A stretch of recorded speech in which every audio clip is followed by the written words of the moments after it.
আসসালামু আলাইকুম সকল কবুতর প্রেমী ভাইদের জানাচ্ছি আসসালামু আলাইকুম। আশা করি সকলে আছেন আলহামদুলিল্লাহ ভালো। তো আজকে আপনাদের মাঝে নতুন করে একটা ভিডিও নিয়ে আসলাম অনেক দিন পরে।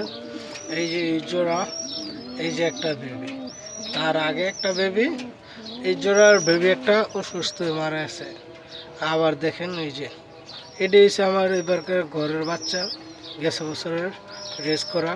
তো এই যে আবার ডিম নিয়ে পায়রা দিছে, এটা হচ্ছে তার বেবি। ওইটার খবর নাই, আবার এইটারে ফালতারে না, আবার ডিম নিয়ে বইছে। দেখেন আল্লাহ কেমনটা বিরক্ত লাগে। এই যে এটা হচ্ছে নর, ওইটা হচ্ছে মাদি, খালি ডিম পাড়ানোর লাগে ওস্তাদ বাচ্চা। এই যে মাশাল্লাহ, আপনার যে যেখান থেকে দেখেন ভিডিওটা সবাই মাশাল্লাহ বলবেন। এই যে একটা বাচ্চা, এটারে ঠিক মতন খাওয়ান টাওয়ান দিতার না, আর এখানে ডিম পাইরে থিয়ে দিচ্ছে। এগুলো দেখলে যেন কীরকমটা লাগে। তো আপনারা যে যেখান থেকে আমার ভিডিওটা দেখেন, আশা করি সকলে লাইক শেয়ার দিবেন, আর 5 ওয়াক্ত নামাজ পড়বেন, অন্যকে নামাজ পড়ার জন্য আহ্বান জানাবেন। এই আমাদের মুসলিম ধর্মেরিয়া আর দেশ ও দেশের বাইরেতে যে যেখান থেকে দেখেন ভাই, কবুতরটি কেমন বলবেন। মাশাআল্লাহ, আল্লাহ হাফেজ।